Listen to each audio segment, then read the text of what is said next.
Hello students, in this video I will take you through the XAT 2026 form filling process. So XAT has been the first test form which has been out this year, and many of you might have already started filling it. Some of you are in the process of filling it. This video will ensure that all your questions with respect to form filling of the XAT application this year is taken care of. So let us get started. So first foremost, the website. So xatonline.in is the website in which you fill the XAT applications. I would strongly urge and request you to go through the registration process guide which is mentioned on the website. Go through them. There is also a series of FAQs given.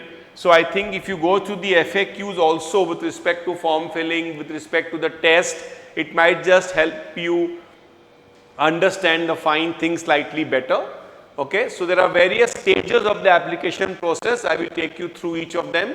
So the first stage, log in to xatonline.in, and the important dates. So we all know XAT will be on the first Sunday of January. That's on the 4th of Jan 26. The applications opened on 10th of July and will continue till 5th of December. Okay. So do not wait for the last moment. It is always better to fill in the applications well in advance. In last year, I remember there have been cases where students have been allotted centers outside Calcutta also. So people had to travel all the way to Siliguri and places like that in order to take the XAT. So there is no such given rule that if you fill the form earlier, your chances of getting the Calcutta center is higher. ऐसा कोई correlation हम लोग नहीं बिठा सकते, but still I would suggest that it's a very simple form, not many variables. So I think the sooner you are done with it, it is better. Okay. So admit card download 20th December. There's a 3-hour test, one of the longest tests you will take in the season. CAT is a 2-hour test, NMAT is a 2-hour test, NAP is a 1-hour test. So that would be the longest in that perspective. So these are the 7 steps which I will just quickly take you through in the entire application process. Before you start applying, I think couple of 3 documents which will be required to be uploaded need to be firstly is saved to your laptop. So your photograph, your signature and your Aadhaar card. So I will just mention the sizes as we go along. But photograph is critical here, so strongly recommended that each one of you get a proper formal with a coat and a tie, a passport size photograph done in a proper studio, and get multiple copies of it both in physical form and also a soft copy from the studio which you can save it to your laptop, and you can then upload all your application with the same photograph. I think it will be standard, there will be no confusion that which photograph uploaded where. So I think again, as I said, get one formal photograph clicked in a proper studio, ensure you are in formals. So for males, as I said, it's tie, coat, and for females might be a blazer or something like that, a proper western clothing. I think that will be the best thing to do, formal. Okay, be in formals. Formal email ID, I think the Gmail ID works best. All of us do have our own Gmail ID which we regularly access. Just continue doing that. Should not appear look a very frivolous kind of an ID. Proper formal email ID. Because right through all communication from XAT, including your admit cards and your results and everything, will communicate it through the email. So the email and the mobile number become very, very critical as far as not only XAT, even as I run through CAT forms later and NMAT forms later. I think email and mobile number become very, very critical here. Okay. So name, date of birth, mobile number and email address need to be filled in. Once your registration is done, these details cannot be changed. So be very, very clear and particular that you do not make any silly typing errors as far as these 4 fields are concerned. Okay. Though there is no reservation of any SC, ST, NC, OBC in XLRI, but you do have to mention your category, though that does not really give you any advantage here. Name, father's name, mother's name should be exactly as in there in your class 10 mark sheet. Please ensure that there are no spelling errors which you carry through, because spelling errors, name change later might result in your exam center refusing or disallowing you to appear for the test. So please, these names have to be very much in place. For classes 10 and 12, most importantly, all subjects, no best of 4, no best of 5. This is a very common notion and a common custom rather. We have always used best of 5 in class 10 and best of 4 in class 12, but please understand, for CAT and XAT, it has to be all subjects. Okay, so there is no confusion here. It's clearly mentioned all subjects. CBSE or ISC depends on whichever board you are from. Okay, both CBSE and ISC will be national boards. If you are from West Bengal board, that will be a state board as applicable. So they give you the option of entering your marks both in terms of percentage and CGPA. You can select whichever one you want. I think marks is always more safer, because if you take CGPA, then you also have to convert that CGPA to percentage, and typically it is not always into 10. So for example, for CBSE, I think it was always into 9.5. So on the reverse of the mark sheet, typically that conversion formula is given and you have to use that. I think safer is always to go with the marks. So if you have marks given in your mark sheet, just follow that simple, take all the marks into consideration, maximum, and marks obtained, get the required percentage and enter. But if only CGPA is mentioned, you can mention CGPA, but there has to be a formula to convert that CGPA to percentage, which you can use and convert. Now, so SSC 10th, West Bengal, Kolkata, this will be standard for most of our state and the city. School's name will come here, board, CBSE, ISC or West Bengal board, typically year of passing, class 10, whatever year is there. Marking scheme here, you can either select CGPA or percentage. Okay. If you select percentage, then marks obtained and maximum marks come in. If you select CGPA, then directly the CGPA would come in. Okay.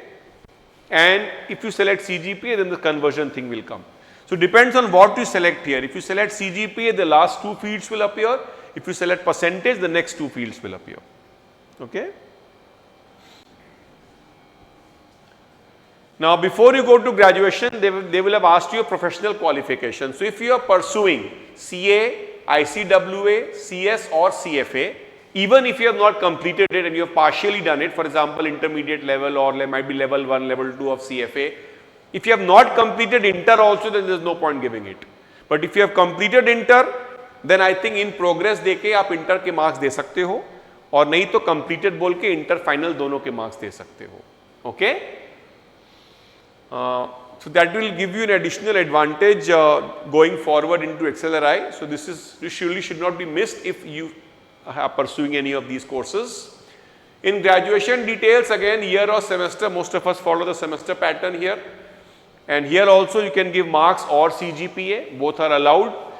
Most of the mark sheets which I see for Calcutta University or St. Xavier's College or Macaut, most of them have already given marks in the mark sheet. They might have also given CGPA along with. I think safest is to take marks of all the subjects mentioned in the mark sheet. You will never go wrong with it. Okay? But if you select CGPA, no harm doing that, but then you should know how to convert that CGPA to percentage. Fine? But in this, I think conversion is not required. Directly you can give CGPA. Like in 10 and 12, there was a need to convert. Now one new thing they have added this year is NIRF rankings. So there is a link given which you can copy from here also, and you can go here and search for your college or university. So like for example, Xavier's College Calcutta is there, Calcutta University is there, Jadavpur University is there. So I did search for the prominent names and I found them. So once you go through this website, there would be categories there. Okay? Engineering, law, colleges, universities. So whichever is applicable, you can just click there, and 1 to 50 ranking is given. Then 51 to 100 is a band, 101 to 150 is a band, 151 to 200 is a band. Okay? So within each band, you just Control F करके आप search कर सकते हो. So for example, if you are from let's say Bhawanipur College, which is not there in that list, but Calcutta University is there in that list. So then you can just put in Bhawanipur College, Calcutta University in the university name, and in the NIRF select university, and put Calcutta University's NIRF rank there. Okay, just in case. So whichever is better. So Xavier's College ranking is far better than Calcutta University. So you should select Xavier's College. In the ranking type, select college, put in Xavier's and put the rank. So this is one new thing which they have done. How much of it will impact your selection, I don't know. But if they are asking for NIRF, we should always try to give in my college or university whoever's NIRF is higher. Okay. In graduation university, select University of Calcutta, St. Xavier's University, Techno India, depends on whichever case you are coming. Most of would be state universities. Okay, most of which will be state universities. If graduation is completed, they say that enter marks or CGP as per norms of the university, otherwise all subjects. I think if norms are not clear, safer is to select all subjects. Just take in all your mark sheets, add all the subjects in the numerator, add all the denominator, find out the percentage, put in there. There is absolutely no confusion here, and 1 or 2% here and there, believe me, will not make any difference. But there should not be a scenario wherein you kind of take a different approach and calculate marks in a certain way, which then become difficult to justify later at the time of admission. So if you select all subjects across all semesters, it's the easiest way to prove to anybody who is trying to verify your marks at the time of admission. So be very careful about that. So this is a screenshot as you see here. Graduation type obviously will be single, most of us. Engineering and technology depends on what you have done. It could be commerce, economics, whatever. State will be West Bengal. Graduation, university is also asked, and university college is also there. Remember, St. Xavier's College, Park Street, Calcutta is under Calcutta University. But St. Xavier's University, Rajarhat is a separate university. So accordingly, you need to fill the graduation university and the graduation college. Okay. Then the NIRF ranking comes. Is it applicable to you? Most of us will say yes here. NRF ranking type. Now here you can give college, you can give university also. Okay. Now both of them generally would be there applicable. There are 8-9 types, but most of us will be falling under college or under university, and the ranking band. So 1 to 50 may individual rank is to be given. After 50 the band has to be provided. Okay. After 50th rank, I think more or less 50th or 100 most probably, individual ranks are given and then the bands are given. Within each band the names are in alphabetical order. So for example, 152 rank is not possible to be found out. 151 to 200 may everybody will be in the same band. Okay. Then private university, state university, depends on how it comes, and most of us would mark semester here. So NIRF is one thing which one has to be slightly careful here. Work experience, remember, no internships, no articleships, no part-time, no graduation, parallel to work ex with graduation will not be allowed. Only after graduation it has to be full-time, you should have received proper salary in your accounts. Okay. So in red I have mentioned here, part-time not allowed, projects, internships, articleships, pre-graduation, nothing will count as work ex. And they have said work ex till 31st March. So obviously we are as of now in July. So I mean you can just assume that you will continue your work ex and assume that the work ex extends till 31st March, include that remaining 7-8 months in your work ex period. So of course all this is there. Different types you need to fill up.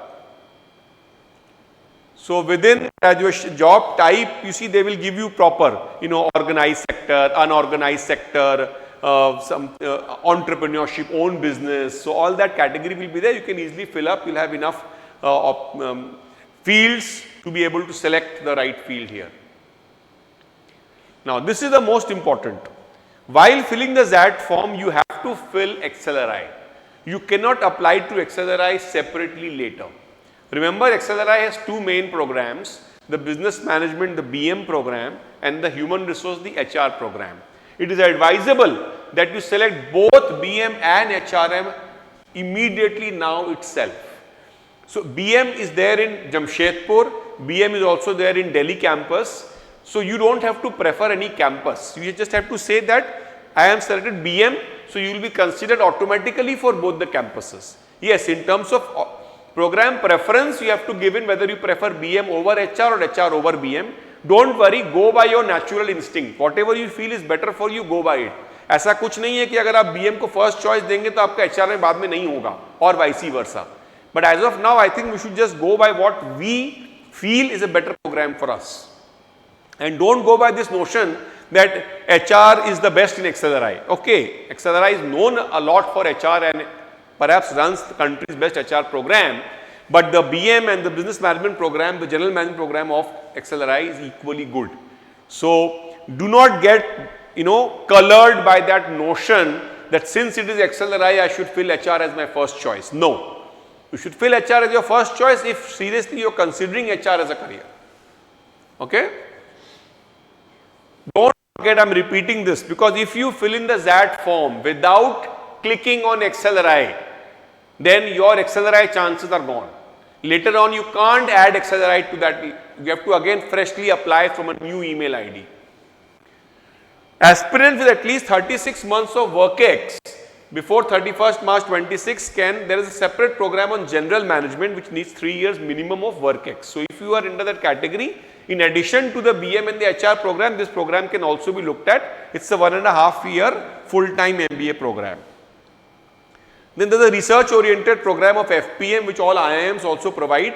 Duration would typically be 4 to 5 years. Okay. So until unless you're really looking at doctoral programs, research oriented program, then FPM should not be selected.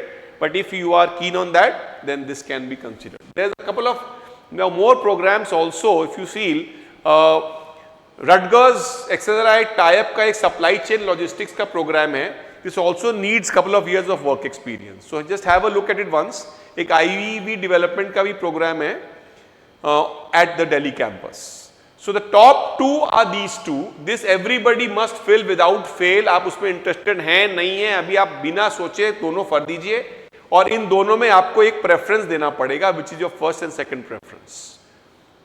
The rest of the programs all would generally need some kind of work ex or are research oriented. Please, all these programs in details, their basic structure, curriculum is mentioned, their eligibility on the XLRI website. Even I think in that in the program list it is there. So I think it's a good idea to run through them once.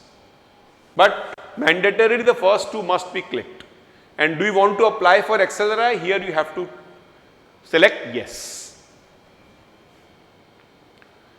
So the Rutgers double masters program I was referring to, and entrepreneurship based program in Delhi campus is another new program on the IEV development which they have also started.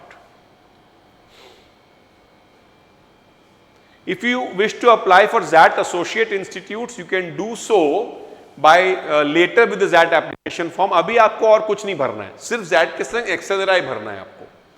But for example, GIM or XIMB or let's say IMT, whoever accepts XAT as an entry test, these institutes will have to be separately applied to later. They have nothing to do with this XAT application. Okay. Some of the top names like XIMB, KJ, MICA, Great Lakes, Goa. So you get IMT Ghaziabad are the top 7-8 colleges which are non-XLRI but are still accepting XAT scores, and that makes XAT all the more important for most of us. But as of now, ये सब जगह आपको अलग अलग जैसे जैसे इनका application बाद में खुलेगा, कई लोग का XAT के बाद तक भी खुला रहेगा, आपको अप्लाई करना है. अभी कुछ भी जल्दबाजी नहीं है. Don't rush to any individual forms now. Just fill the XAT form, click on the two XLRI programs. That's the most important part. So in terms of cities, where do you want to take the test? So they will be asking for 6 options.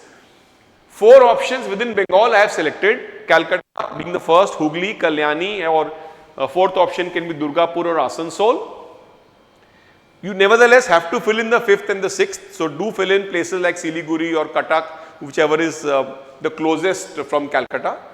Well, it's tough to say, but last year there have been stray cases where people did not get even their first 4 choices. Okay, so hopefully this time XAT will increase its number of centers in Calcutta, and this ordeal will not be, students don't have to go through this pain as they did last year. So last year all the female candidates got Calcutta option, but most of the male candidates were thrown out of Calcutta. So of course most of them would have got a Hooghly or a Kalyani also, but there were those few cases which I know they really had to travel all the way to different cities. Okay. Select two interview cities. Most of us would select Jamshedpur because for in XLRI interviews do not take place in Calcutta. Okay, so you'll have to travel, but Jamshedpur being the closest city from here, I think most of us should give Jamshedpur as your first preference as far as the interview city preference is concerned.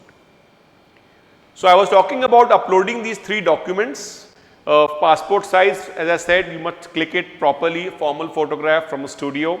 Signature, preferably blue ink or black ink. Just take a white piece of paper, sign it and scan that document and save it. Sizes are mentioned up to 1 MB. Photo identity, typically you can, multiple identities can be, any of them can be uploaded, but Aadhaar being the most common and popularly used. If you are already having a DigiLocker, there is option from extracting it from the DigiLocker also. So you can actually upload your photograph and signature to your DigiLocker, and then most of the forms nowadays have the option of extracting from your DigiLocker. Otherwise, you can scan it and save it on your laptop, and these three documents are primarily required in all the applications later. In addition to these three, your category certificate will also have to be uploaded, not applicable for XAT because there is no reservation in XLRI, but going forward as far as CAT and SNAP is concerned, you will need those certificates. So if you belong to SC or ST or NCOBC or EWS or a differently abled category, please ensure that these relevant latest certificates are scanned properly and they are uploaded or rather saved onto your laptop, preferably your DigiLocker, so that they can be uploaded as and when required. So as you said, upload recent photo size, fetch from DigiLocker or upload, similarly signature, similarly Aadhaar card number needs to be typed. You can give in your passport also if you wish to, your driving license, any document, but of course Aadhaar card being the most popularly used. White background, white paper with black ink. So I think if they have mentioned here black ink pen, better to stick to that. Don't use a blue ink, use a black ink and use that for all the later applications also. As I said, passport, Aadhaar, voter ID, DL, all of them are used as photo IDs. Okay. In case the pictures are not clear, application could be rejected, but then there itself when you upload, they would give you those indicators. And if you do from a proper studio, there is no chance of the photograph being rejected, but ensure the sizes are mentioned. So 1 MB I think was what was there, the size limit should be adhered to. Payment, the final part of the application. So 2,200 you pay for the XAT application and 200 per XLRI program. So mandatorily everybody applies to BM and HR. That means 2,200 plus 200 plus 200. So minimum payment to be done is 2,600 as far as this application is concerned. If you happen to apply to a general management program or the Rutgers program or the FPM program, then you keep adding 200 per program. I am not saying per campus, I am saying per program. So 2,600 is what you need to pay. Once you have made your payment, you will receive an e-receipt. Okay, and the confirmation that your application is successful and no more changes will be allowed once your final payment is done. So please do not rush to make the payment till you preview your application and you are sure of whatever you have filled. There is an option of changing some critical data later in the edit window, or there is an option of my query or raise a query on the website by which certain data can be edited later, but do not take any chances with that, because unnecessarily lose sleep over it. So until unless you can keep editing your application n number of times till you have finally paid the money. So before making the payment, ensure that everything is properly and duly done, and then of course payments can be done. You can even print your application and save it as a PDF on your laptop. You should always do for all applications, you should save it as a PDF on your laptop. You never know what data could be required when. If you have any query while filling the form, go to the FAQ section. Most of your answers will get, questions will get answered. Otherwise, you can raise a query. Okay? Phone numbers are provided, email is there. You can always respond or ask them. But ऐसा कुछ होना नहीं चाहिए. In fact, if you have some questions, you can also ask us in the Telegram group. You can always come down to the center and speak to either Naveen or myself. But generally, it's an easy form to be filled up. You should not have much of an issue. Okay. But as I said, don't delay. You'll hardly take 10 to 15 minutes for the entire application to get through. Just get it over, get done, and then move forward. Most probably by the end of this month or early August, CAT applications would also start. Then NMAT will follow, SNAP will follow. So 4 main applications. We will be making these short videos for all these applications and posting the link in your Telegram group for viewing. Okay guys, so thank you. I hope this video would have been helpful and you will be able to easily walk through your XAT application with the help of this piece of information. Thank you. Wishing you all the best. Bye.